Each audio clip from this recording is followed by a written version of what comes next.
आज मैं एक भविष्यवाणी कर रहा हूं, तुम्हारे पुराने लेवल से तुम ऊब जाओगे, क्योंकि परमेश्वर तुम्हें नए लेवल का मसा आज दे रहा है। इस मीटिंग के दौरान तुम कंफर्टेबल नहीं रहोगे उस पुराने लेवल में, क्योंकि परमेश्वर ठान चुका है तुम्हें नेक्स्ट लेवल पर लेके जाने के लिए। Receive in the name of Jesus. ये भविष्यवाणी है कि तुम अपने नेक्स्ट लेवल के लिए अंदर से तैयार हो जाओगे। आज अपने घुटनों पर आओ और कहो, आज जो कुछ मैं सुनूं, चाहे वो गवाही हो, चाहे वो वचन, वो मेरे लिए हो। मैं वायदा करता हूं, मैं उसे सुनूंगा, मानूंगा और उसका प्रचार करूंगा।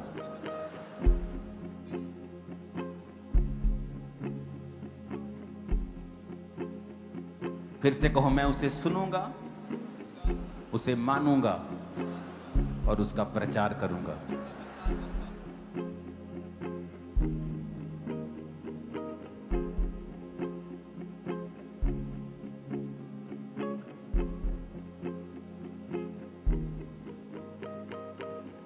प्रभु यीशु मसीह के सामर्थी नाम में हम मांगते हैं। अपनी बाइबल को पकड़ो अपने हाथों में।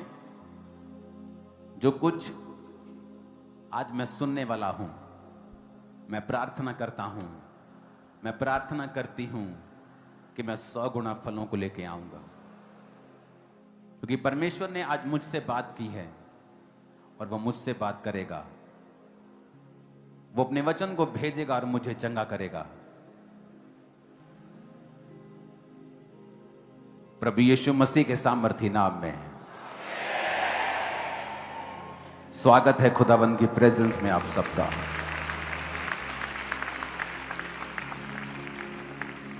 मेरा आज बिलीव है कि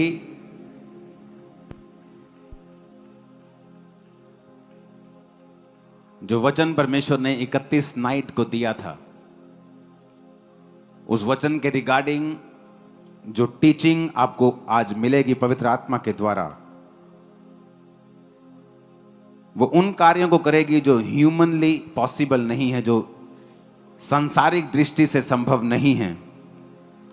चाहे वो आपकी लाइफ में कर्जा हो, चाहे वो आपकी लाइफ की बीमारी हो, चाहे वो स्पिरिचुअल हो, चाहे वो फिजिकल हो, आप जिस भी कंडीशन में हैं, इस वर्ड को सुनने के बाद परमेश्वर आपको एक बीज देगा और वो बीज एक पेड़ बनेगा जो आपको निकाल ले जाएगा इम्पॉसिबल सिचुएशन से। जस्ट आपको सुनना है और इस शैतान की परवाह नहीं करनी है। इस साल सुपरनैचुरल मैनिफेस्टेशन मैंने आपको 31 को ही बोल दिया था। मैंने आपको 31 को बोला था कि वो होगा जो पहले कभी नहीं हुआ।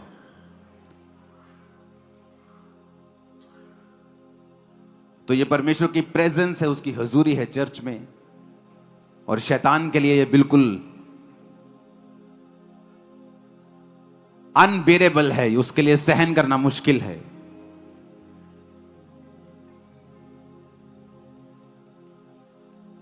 हालेलुया। परमेश्वर ने जब भी आपको बाइबल में कोई इंस्ट्रक्शन दी है, जैसे उसने पौलुस के द्वारा कहा कि पवित्र आत्मा से परिपूर्ण होते जाओ, दाखरस के मतवाले मत बनो, क्योंकि दाखरस आपकी स्पिरिट को शेक करता है। एक चूहा आदमी भी दलेर हो जाता है। तो परमेश्वर ने कहा वो दलेरी जो दाखरस देता है, वो फेक दलेरी, वो कुछ समय की।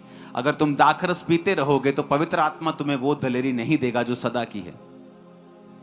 इसीलिए जब पतरस और पौलुस ने एक लंगड़े को चंगा किया, पतरस और यूहन्ना ने एक लंगड़े को चंगा किया, तो लोगों ने कहा क्या ये अनपढ़ और साधारण मनुष्य नहीं है जो हमारे बीच में रहते हैं, मछली का काम करता है, कोई कारपेंटर है, कोई इलेक्ट्रिशियन है। आज के समय का आप लगा लो, उस समय तो बिजली नहीं होती थी। आज के समय के आम लोग नहीं, आपको जो आप बातें करते हैं कि ये आम नहीं है क्या, या कि कारपेंटर नहीं है क्या, ये मछली पकड़ने वाला नहीं है क्या, ये सब्जी वाला नहीं है। इसको इतनी दलेरी कहां से आ गई कि ये लंगड़े को चंगा कर रहा है, ये याजकों से बहस कर रहा है, ये महायाजकों के साथ बात कर रहा है। इसको इतनी दलेरी कहां से आ गई? कि ये राजाओं के सामने भी शर्माता नहीं है, ये राजाओं के सामने भी घबराता नहीं है। तो उन्होंने कहा, हाँ मुझे पता है। ऐसा क्यों है? क्योंकि ये यीशु के साथ रहे हैं। जब आप परमेश्वर के प्रेजेंस में रहते हैं, उसकी प्रेजेंस को सोखते हैं, आप वचन को सुनते हैं, परमेश्वर की हुजूरी में समय बिताते हैं, तो फिर आप साधारण मनुष्य नहीं रहते हैं और आपके अंदर सुपरनैचुरल एबिलिटीज आती हैं, अलौकिक चीजें आती हैं, साइंस एंड वंडर्स परमेश्वर आपको देता है, मिरेकल अनॉइंटिंग आपको देता है। और उसी अनॉइंटिंग के जरिए ही परमेश्वर ने बाइबल में बड़े बड़े कार्य किए हैं। कई बार आप अपने रिश्तेदारों से भीख मांगते कि आपको इस सिचुएशन से निकाल लो, आप निकाल सकते हो मुझे इस सिचुएशन से, वो नहीं निकालते हैं। आप अपने दोस्तों को बोलते हो, आप अपने रिश्तेदारों को बोलते हो, आप अपने क्लोज रिलेटिव्स को बोलते हो, कईयों में ताकत नहीं होती निकालने की, कई तो निकालने वाली चीजें नहीं होती, कईयों के पास तो एबिलिटी नहीं होती, कई तो ह्यूमनली इंसान के लिए पॉसिबल नहीं होता, जिसके लिए होता भी है वो निकालता नहीं है ताकि आप परमेश्वर की ओर देख सकें। कई बार परमेश्वर आपको कंफर्ट से बाहर निकालता है। आपको वही चीज एक महीना पहले अच्छी लग रही होती है, लेकिन एक महीने बाद आपको लगता है कि नहीं, मुझे अब कुछ चेंज करना है। आपका कंफर्ट खराब होता है। वो कंफर्ट खराब नहीं हो रहा, परमेश्वर चाहता है कि आप अगले लेवल पर जाएं। वो चाहता है कि अब आप सोचें कि आपको नेक्स्ट लेवल पे किस तरह से जाना है, किस तरह से आपको कैच करनी है वो चीजें। दाऊद को 16 साल की उम्र में राजा बनने का मसा अगर दे दिया गया, क्योंकि वो टीन एज था, 15, 16, 13, 14, 19, 18 इतने का ही था। लिखा उसके मुंह पर लाली झलकती थी, वो बच्चों के समान सुंदर था। उसको जब मसा किया गया, क्यों? परमेश्वर ने 30 साल की उम्र में उसे एक गोत्र का राजा बनाया और 37.5 साल की उम्र में सभी 12 गोत्रों का राजा बनाया, जिसका वायदा परमेश्वर ने उससे किया था। क्योंकि जब तक आपके पास वो ग्रेस नहीं है कि वो प्रोफेटिक वर्ड जो परमेश्वर ने आपके विषय में बोला है वो पूरा हो सके, तब तक आपको वो ग्रेस हासिल करने के लिए लगातार फाइट करनी होती है और परमेश्वर के संग चलना होता है।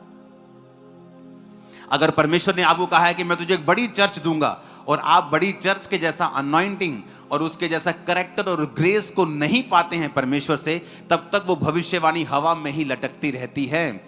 जब परमेश्वर आपसे वायदा करता है मैं तुझे कर्जे से आजाद करूंगा, मैं तुझे फाइनेंशियली ब्लेस करूंगा, तब हमें यह देखना है कि प्रभु की इच्छा है कि वो हमें फाइनेंशियली ब्लेस करना चाहता है। नेक्स्ट काम हमारा होता है टाइथ देना, हमें बीज बोना, जहां भी परमेश्वर के मिशनरी काम हैं वहां पर अपना हिस्सा देना। जब आप प्रोफेटिक वर्ड को पा लेते हैं, इसलिए पौलुस ने कहा तिमुथियुस को कि जो भविष्यवाणियां तेरे विषय में की गई हैं उनके अनुसार तू अच्छी लड़ाई को लड़। इसका मतलब भविष्यवाणियां अपने आप पूरी नहीं होती, उनके अनुसार फिर हमें लड़ाई लड़नी पड़ती है। अगर मुझे फाइनेंशियली ब्लेस होना है तो मुझे देखना होता है कि इस साल मेरे बीज मेरे पुराने साल के बीजों से कहीं अधिक होंगे। अगर मुझे आत्मा में बढ़ना है, मुझे देखना है कि मेरी प्रार्थना में मेक श्योर करूंगा कि 2025 से ज्यादा हो, मेरी डेडिकेशन 2025 से भी ज्यादा हो। कितने मेरी बातों को समझ रहे हैं? नहीं तो वो सारी भविष्यवाणियां हवा में ही लटकी रहती हैं, वो कैंसिल नहीं होती।